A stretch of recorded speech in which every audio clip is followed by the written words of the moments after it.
Hi friends, welcome back on my YouTube channel MyCity computer education. Simplification में आप लोगों को पढ़ा रहा था, उसमें सबसे पहले मल्टीप्लिकेशन पढ़ाना स्टार्ट किया था। तो मल्टीप्लिकेशन के तीसरे पार्ट में, और ये आखिरी पार्ट होगा मल्टीप्लिकेशन का, तो तीसरे पार्ट में हम लोग पढ़ेंगे। मैंने बताया था कि 3 तरीकों से मैं पढ़ाऊंगा, एक जनरल रूल और उसका रिपीटिंग डिजिट नंबर, जो दोनों मैंने बता दिया है। और आज हम लोग पढ़ेंगे अप्रॉक्सीमेशन के बारे में, जो मैंने हेडिंग लगा रखा है। आप लोगों से रिक्वेस्ट है, ज़्यादा से ज़्यादा लाइक करिए, सब्सक्राइब करिए और शेयर भी करिए। आप फुर्सत में है, मैं भी फुर्सत में हूँ, लॉकडाउन चल रहा है। इसी फुर्सत का फ़ायदा उठाते हुए मैंने आप लोगों के लिए वीडियो बनाना चालू किया है। तो आपके पास भी फुर्सत है, तो आप भी इस वीडियो का फ़ायदा उठाइए और देखिए, फ़ायदा उठाइए और लोगों तक शेयर भी करिए, ताकि अन्य लोगों को भी फ़ायदा हो जाए। तो चलिए शुरू करते हैं और पढ़ते हैं अप्रॉक्सीमेशन के बारे में।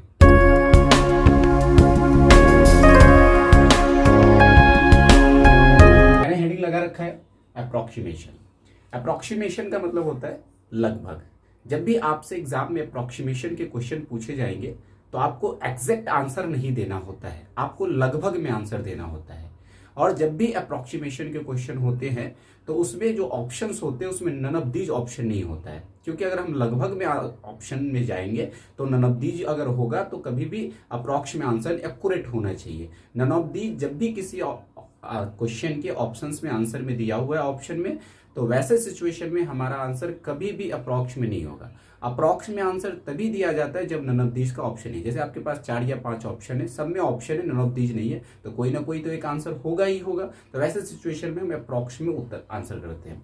तो हम लोग जानते हैं अप्रॉक्सीमेशन, मल्टीप्लीकेशन जानते हैं, अप्रॉक्सीमेशन में लगभग में मल्टीप्लीकेशन करना जानते हैं।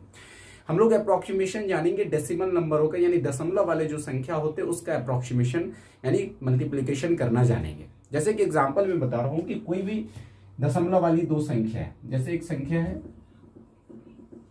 a + b और उसको गुना करना है c + d से। इसका मतलब ये हुआ, जैसे कोई संख्या है 10.25 लिखा हुआ है और इसको मल्टीप्लाई करना है 11.56 से। तो इसको हमने a मान लिया, इसको b मान लिया, इसको c मान लिया, इसको d मान लिया। अगर हम ये करें तो इसको हम 10.25 को लिख सकते हैं 10.025, यानी ये हो गया, ये b हो गया। तो उसी को हमने क्या किया, 2 पार्टे बांट दिया। पहला दशमलव का पहला वाला जो नंबर है उसको 2 पार्टे बांट दिया, सेकंड वाला जो नंबर है उसको 2 पार्टे बांट दिया। यदि अब हम इनका गुना करें, a दशमलव से पहले वाला पार्ट, c भी दशमलव पहले वाला पार्ट है, यहाँ पे b और ये d, ये दोनों जो होंगे वो दशमलव के बाद वाला पार्ट होंगे, दशमलव वाले पार्ट होंगे।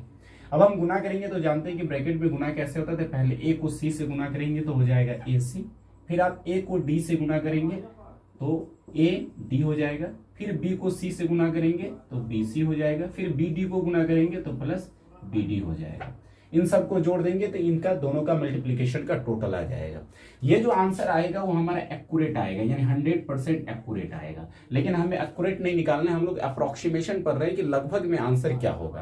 तो वैसे सिचुएशन में क्या करेंगे, आप पहले a को c को गुना करेंगे तो ac, फिर a को d से गुना करेंगे तो ad, फिर b को c से गुना करेंगे तो bc। अब b और d को गुना करेंगे तो b और d दोनों क्या है, दशमलव के बाद वाला पार्ट है, तो इसको हम यहाँ पे इग्नोर करेंगे, इसको यहाँ पे नहीं लिखेंगे। तो ये जो हमारा आंसर होगा वो अप्रॉक्स में होगा, ये अप्रॉक्स में आंसर आएगा। यानी करना क्या है कि एक स्टेप को हमें छोड़ देना है, आखिरी जो दशमलव वाला पार्ट है उन दोनों का गुना नहीं करना है। यानी हमने क्या करा कि a को c से गुना करा, a को d से गुना करा, फिर b को c से करा, लेकिन b और d वाले पार्ट को हमने इसको यहाँ पे इग्नोर कर दिया। अगर इसको लेके चलते तो एक्यूरेट आंसर आएगा, लेकिन इसको हमने छोड़ दिया तो अप्रॉक्स में आंसर आएगा।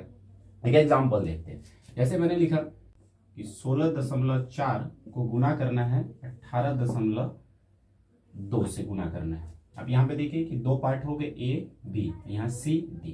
पहले मैंने क्या बोला कि a को c से गुना करना है, तो 16 को 18 से गुना करेंगे तो 16 8 128 बच गया, यहाँ पे 12, 16 इकाई 16 और 12 28, 288। 16 को 12 से गुना किए 288 प्लस, अब हमें करना है 16 को गुना करना है 2 से, तो 16 दूना 32 और एक अंक के बाद दशमलव हो जाएगा तो 3.2। और 0.2 लिखने की कोई जरूरत नहीं है, क्योंकि हमें अप्रॉक्स में बनाना है, कुछ छोड़ के चलेंगे कुछ लेके चलेंगे। तो यहाँ पे 3.2 था तो 0.2 को हमने छोड़ दिया प्लस। अब हमें गुना करना है किसको, BC को, B को C से गुना करना है। 18 चौक 72, यानी कितना हो गया 7.2, तो हम लिख देंगे 7। उसके बाद गुना करना है 4 और 2 को, जो हमने बोला है कि उसको छोड़ देंगे तो भी कोई फर्क नहीं पड़ता है, यानी इसका जो आंसर हो गया 88 और 3 91 और 7 98, 298 अप्रॉक्स में ये आंसर हो गया। लगभग में 1-2 ज़्यादा या कम आ सकता है।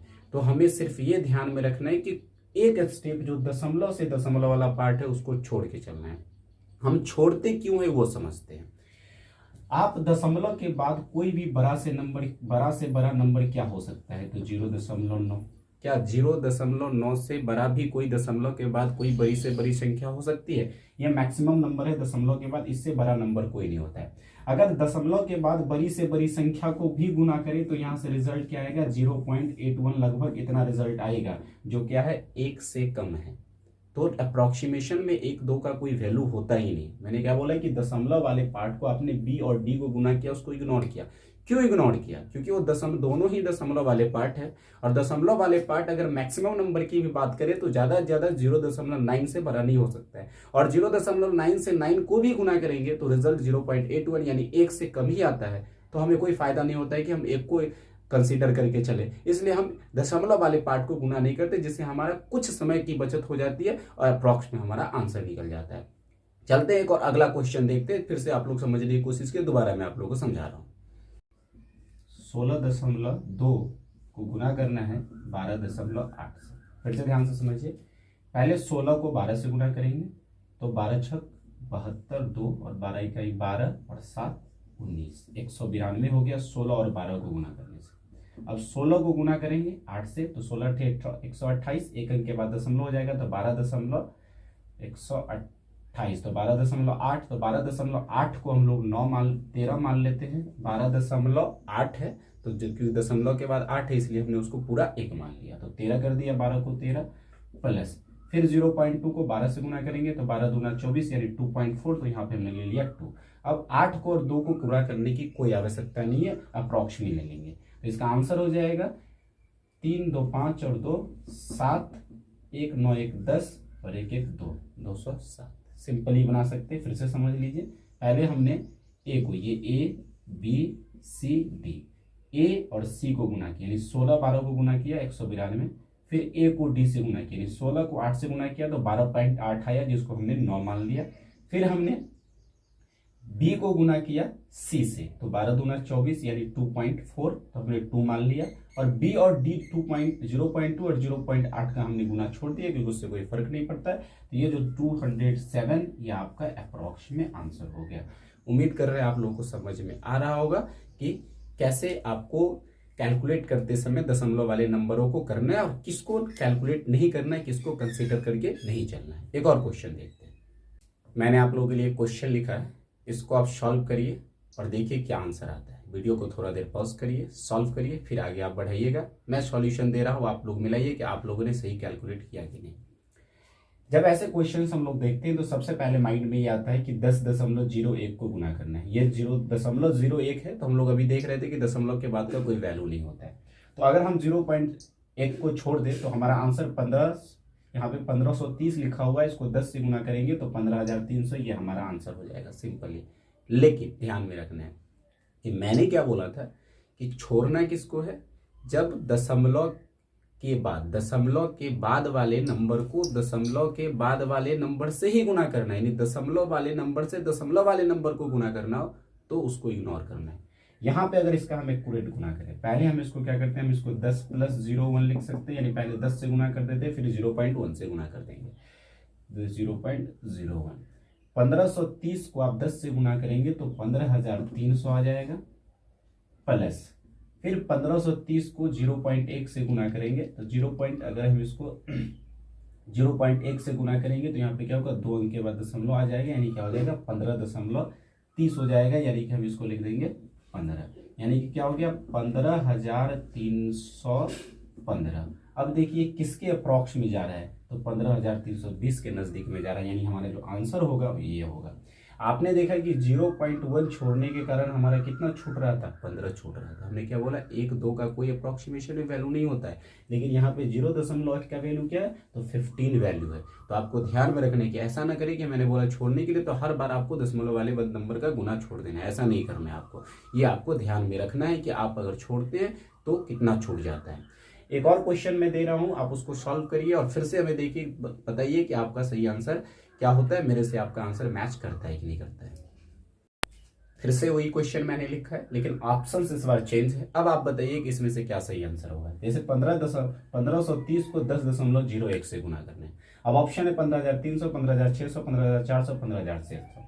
अगर आप इसको दशमलव को छोड़ करके गुना करेंगे तो आपका आंसर आ जाएगा 15,300। और पीछे हमने इसको कैलकुलेट किया तो 15 ऐड हो गया था, यानी 15,315 आ जाएगा। अगर हम एक्यूरेट भी करें तो आंसर क्या होगा, देखिए 15,315 किसके अप्रॉक्स में, किसके नजदीक में, सबसे ज्यादा किसके नजदीक में, 600, 700, 400 की 300, तो यहाँ पे 300, यानी क्वेश्चन वही था लेकिन ऑप्शन के कारण आपका ये आंसर हो गया लगभग में।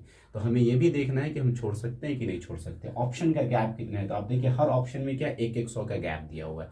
मिनिमम गैप देखेंगे यहाँ पे, देखिए सबसे कम गैप कितना है, तो 100 का है। तो 100 का आधा आधा 50, यानी क्या है कि आप 50 छोड़ सकते हैं। यहाँ पे 15 ही केवल छूट रहा था, लेकिन आपका हक है कि जो ऑप्शन में अंतर दिया हुआ है उस मिनिमम अंतर, क्योंकि अंतर सब में बराबर नहीं हो सकता है, सबसे कम अंतर देखेंगे और उसको आधा करेंगे, तो आधा से कम आपका हक बनता है कि कैलकुलेशन करते समय उसको इग्नोर कर सकते हैं। लेकिन हम सजेस्ट करेंगे कि जब भी ऐसा कोई नंबर हो तो आप पूरा एक्यूरेट कैलकुलेट करिए, क्योंकि इसमें दशमलव वाले नंबर का इस पर डिपेंड करता है कि ये जितना बड़ा नंबर होगा इसको गुणा करने से उतना ज्यादा रिजल्ट आता है। तो इसको आपको ध्यान में रखना है। केवल उस समय ध्यान में रखिए कि जब दशमलव के पार्ट को दशमलव के पार्ट से ही गुना करना हो तो उस समय में आप उस नंबर को इग्नोर करके चलेंगे। एक क्वेश्चन और मैं आप लोगों को दे रहा हूं, उसको आप सॉल्व करके देखिए कि आप लोग समझ पा रहे हैं कि नहीं।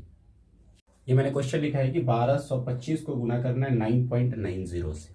अब इस क्वेश्चन को सॉल्व करेंगे आप, तो सबसे पहले तो यहाँ पे आप देख रहे हैं कि आप ऐसा कर मन में ख्याल आता है कि हम चलो 9.90 को 10 मान लेते हैं, या 9 से गुना कर देते, फिर 1 से गुना कर लेते, या 10 से गुना करेंगे, सिंपल ही हो जाएगा, थोड़ा सा ज्यादा हो जाएगा।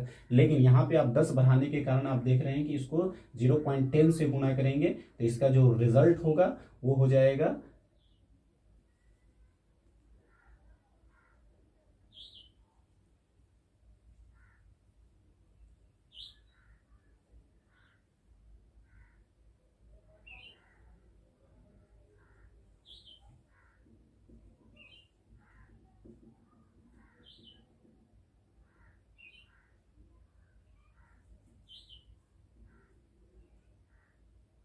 मैंने आप लोगों के लिए क्वेश्चन लिख रखा है कि 1225 को गुना करना है 9.90 से। जब ऐसे क्वेश्चंस आते हैं तो सबसे पहले माइंड में आता है कि चलो 9.90 मात्र 0.10 कम है तो इसको हम 10 मान के गुना कर देते, 12,250 आंसर हो जाएगा। लेकिन यहाँ पे जो 0.10 आप ज्यादा लेंगे उससे फर्क क्या पड़ेगा, वो देखिए 0.10 को गुना करने से आप इसको 122 में गुना 1225 में गुना करेंगे तो इसका रिजल्ट 122.5 होगा। यानी केवल 0.1 को छोड़ने से, ज्यादा लेने से आपका 122.5 एक्स्ट्रा आंसर आएगा। तो ध्यान में रखना, इसीलिए मैंने बोला था कि जब ऐसे क्वेश्चंस हो तो आप छोड़ेंगे नहीं। आप गुना ऐसे इसको कैसे करेंगे, तो आप क्या कर सकते हैं कि 9.90 को लिख सकते हैं 10 माइनस 0.1, 10 में से 0.1 घटाएंगे तो 9.90। पहले क्या करना है, आपको 10 का गुना कर लेना है और फिर जितना आपने एक्स्ट्रा लिया, कितना हमने इसमें एक्स्ट्रा कर दिया तो 0.1, उसको क्या करना है, जितना आपने ज्यादा कर लिया उसको कम कर देना है।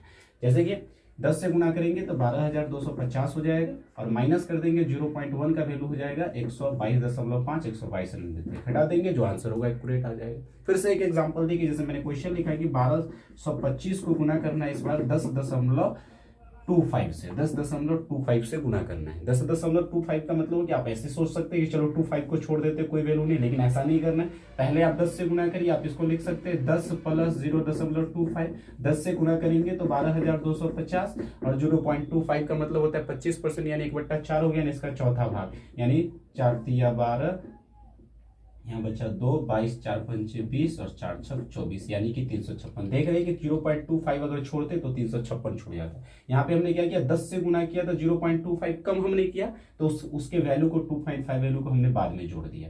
यहाँ पे हमने क्या किया था कि 90 के बदले हमने 10 किया था, यानी 0.1 ज्यादा कर दिया था, इसलिए यहाँ पे माइनस कर दिया।